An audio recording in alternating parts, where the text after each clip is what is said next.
نحمده ونصلي على رسوله الكريم اما بعد بسم اللہ الرحمن الرحیم السلام علیکم ورحمۃ اللہ وبرکاتہ۔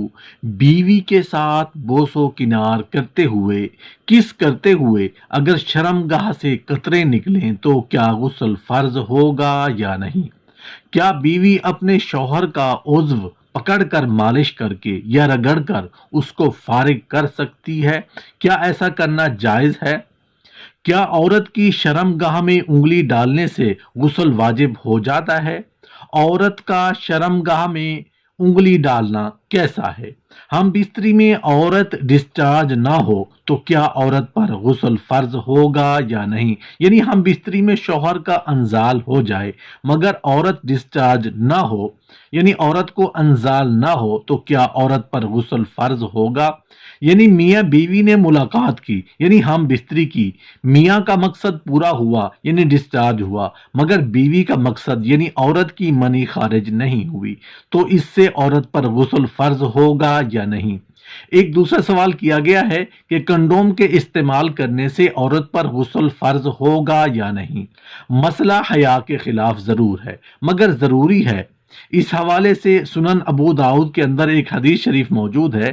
حضرت ابو حریرہ رضی اللہ تعالی عنہ سے مروی ہے کہ رسول اللہ صلی اللہ علیہ وآلہ وسلم نے فرمایا کہ شوہر جب بیوی کی 4 شاخوں کے درمیان بیٹھے اور ختنے کو ختنے سے ملا دے تو غسل واجب ہو گیا۔ اسی طرح سنن ابن ماجہ میں ایک حدیث ہے، ام المومنین حضرت عائشہ صدیقہ رضی اللہ تعالی عنہ فرماتی ہیں کہ رسول اللہ صلی اللہ علیہ وآلہ وسلم نے ارشاد فرمایا کہ جب شرمگاہیں مل جائیں تو غسل واجب ہو گیا، چاہے انزال ہو یا نہ ہو، دونوں صورتوں میں غسل واجب ہو گیا۔ شرمگاہیں ملنے سے شوہر اور بیوی دونوں پر غسل واجب ہو جاتا ہے۔ ایک سوال پوچھا گیا ہے کہ بیوی اپنے شوہر کا عضو تناسل پکڑ کر مالش کر کے یا رگڑ کر اس کو فارغ کر سکتی ہے، یعنی کہ اس کی منی نکال سکتی ہے؟ اس کا جواب یہ ہے کہ اسلام میں ہاتھ سے منی نکالنا جائز اور مکروہ تنزیہی کہا گیا ہے، پھر چاہے وہ اپنے ہاتھ سے کرے یا اپنی بیوی سے کروائے، اس لیے اس کام سے بچنا چاہیے۔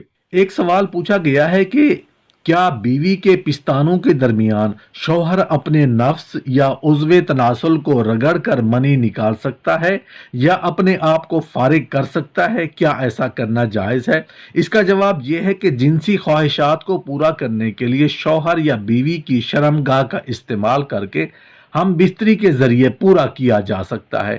اس کے علاوہ کسی بھی دوسرے طریقے سے اسلام میں اجازت نہیں ہے، کیونکہ بیوی کے پستانوں پر آپ کے بچے کا حق ہے، آپ کا حق اس جگہ پر نہیں، اس لیے ایسا کرنے سے بچنا چاہیے۔ اگر آپ ایسا کر کے پستانوں والی جگہ کو ناپاک کر دیں گے، جب آپ کا بچہ وہاں سے دودھ پیے گا تو اس پر اس کا بہت زیادہ منفی اثر پڑے گا۔ محترم ناظرین، ایک سوال پوچھا گیا ہے کہ کیا عورت کی شرمگاہ میں انگلی ڈالنے سے غسل واجب ہو جاتا ہے؟ عورت کا شرمگاہ میں انگلی ڈالنا کیسا ہے؟ عورت اگر خود اپنی شرمگاہ میں انگلی داخل کرے لیکن منی نہ نکلے تو کیا اس پر غسل واجب ہوگا یا نہیں؟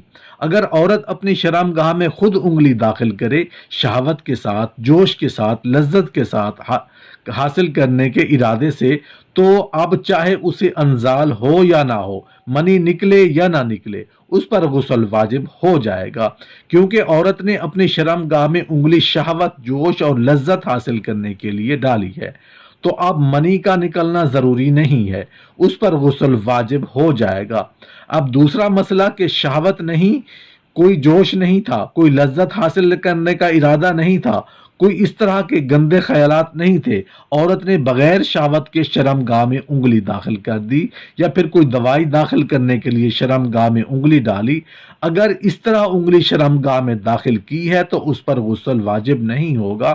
بغیر شہوت کے اور کسی دوائی کی غرض سے انگلی داخل کی ہے تو اس پر غسل واجب نہیں ہوگا۔ اسی طرح اگر عورت نے خود شہوت، جوش اور لذت حاصل کرنے کے لیے شرمگاہ میں انگلی ڈالی یا پھر شوہر نے جوش کے ساتھ، شہوت کے ساتھ لذت حاصل کرنے کے لیے عورت کی شرمگاہ میں انگلی ڈالی، تب بھی اگر عورت کو انزال ہو یا نہ ہو، منی نکلے یا نہ نکلے، تب بھی عورت پر غسل واجب ہو جائے گا۔ دونوں صورتوں میں، چاہے عورت خود انگلی داخل کرے یا شوہر بیوی کی شرمگاہ میں انگلی داخل کرے، جوش، شہوت اور لذت کے ساتھ داخل کرے گا تو عورت پر غسل واجب ہو جائے گا۔ بغیر کسی لذت، بغیر کسی شہوت اور جوش کے انگلی داخل کی اور اگر منی نکل آئی، انزال ہو گیا، اب تو اس پر ہر صورت میں غسل واجب ہو گیا۔ اگر شہوت کے ساتھ انگلی داخل کی ہے اور انزال ہو یا نہ ہو، پھر بھی عورت پر غسل واجب ہو جائے گا۔ محترم ناظرین، ایک سوال کیا گیا ہے کہ اپنی بیوی یعنی اہلیہ سے بات کرتے ہوئے بعض مرتبہ ایسا ہوتا ہے کہ شرمگاہ سے سفید پانی کے قطرے نکلتے ہیں، تو کیا اس صورت میں غسل فرض ہوگا یا نہیں ہوگا؟ بیوی کے ساتھ بات کرتے ہوئے غلط قسم کی تصویر پر نظر پڑ جانے سے یا ذہن کے اندر غلط قسم کے خیالات آ جانے سے عام طور پر ان صورتوں میں انسان کی مضی خارج ہوتی ہے، منی خارج نہیں ہوتی۔ مضی کے خارج ہو جانے سے صرف وضو ٹوٹتا ہے، غسل فرض نہیں ہوتا۔ ہاں، اگر منی بھی خارج ہو جائے تو غسل فرض ہو جائے گا۔ بہت سارے لوگوں کو مضی اور منی کا فرق معلوم نہیں ہوتا۔ مضی اس پانی کو کہتے ہیں جو شہوت کے وقت شرمگاہ کے سرے پر لیس دار چپکتا ہوا پانی نمودار ہوتا ہے، اسے مضی کہتے ہیں۔ اس کے خارج ہونے سے صرف وضو ٹوٹتا ہے، غسل فرض نہیں ہوتا۔ منی اس پانی کو کہتے ہیں جو شہوت کے ساتھ، لذت، جوش اور ٹپک کے ساتھ شرمگاہ سے جو پانی خارج ہوتا ہے اسے منی کہتے ہیں۔ اس کے خارج ہو جانے سے غسل فرض ہو جائے گا۔ اب یہ آپ کے علم میں ہے کہ آپ کی مضی خارج ہوئی ہے یا منی۔ اگر مضی خارج ہوئی ہے تو وضو ٹوٹ جائے گا، غسل فرض نہیں ہوگا۔ اگر منی خارج ہوئی ہے تو غسل فرض ہو جائے گا۔ دوسرا مسئلہ کہ اگر مضی خارج ہوئی ہے، اس سے تو وضو ٹوٹ گیا، اس سے کپڑے بھی ناپاک ہوں گے یا نہیں؟ علماء کرام اس کے بارے میں بیان فرماتے ہیں کہ یہ نجاست غلیظہ ہے۔ اگر یہ 1 درہم سے کم ہے تو اس کا دھونا سنت ہے۔ اگر بغیر دھوئے نماز پڑھے گا تو نماز ہو جائے گی، مگر دھونا زیادہ بہتر ہے۔ اگر یہ 1 درہم کے برابر ہے تو پھر اس کا دھونا واجب ہے، بغیر دھوئے نماز پڑھے گا تو اس کا نماز کا لوٹانا پھر ضروری ہوگا۔ اگر 1 درہم سے زیادہ ہے تو پھر اس کا دھونا فرض ہے، بغیر دھوئے ان کپڑوں کے ساتھ نماز پڑھے گا تو نماز ہی نہیں ہوگی۔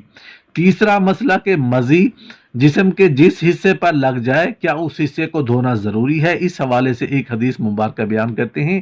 حضرت علی المرتضی رضی اللہ تعالیٰ عنہ کے ساتھ یہ معاملہ پیش آتا تھا کہ آپ طاقتور جوان تھے، تو آپ کے جوش کی وجہ سے مضی خارج ہوتی تھی۔ آپ رسول اللہ صلی اللہ علیہ وسلم سے ڈائریکٹ یہ مسئلہ پوچھنے میں شرم محسوس کرتے، اس لیے آپ نے اپنے دوست حضرت مقداد سے کہا کہ یہ مسئلہ رسول اللہ صلی اللہ علیہ وآلہ وسلم سے دریافت کریں۔ تو حضرت مقداد رضی اللہ تعالی عنہ نے رسول اللہ صلی اللہ علیہ وآلہ وسلم سے یہ مسئلہ پوچھا، تو آپ صلی اللہ علیہ وآلہ وسلم نے ارشاد فرمایا کہ جس کے ساتھ یہ معاملہ ہو، مضی خارج ہو، تو وہ شرمگاہ کو اچھے طریقے سے دھو لے اور جس جگہ پر مضی لگی ہے کپڑے کے اس حصے کو دھو لے اور ساتھ وضو کر لے، تو اس کے لیے یہی کافی ہے، اس کے لیے غسل کی ضرورت نہیں ہے۔ اس حدیث مبارکہ میں بیان کیا گیا کہ جسم کے جس حصے پر مضی لگی ہے اس حصے کو دھونا بھی ضروری ہے، اور کپڑے کے جس حصے پر مضی لگی ہے تو کپڑے کے اس حصے کا دھونا بھی ضروری ہے۔ اس کے بعد وضو کر لے، یہی کافی ہے، غسل کرنے کی ضرورت نہیں ہے۔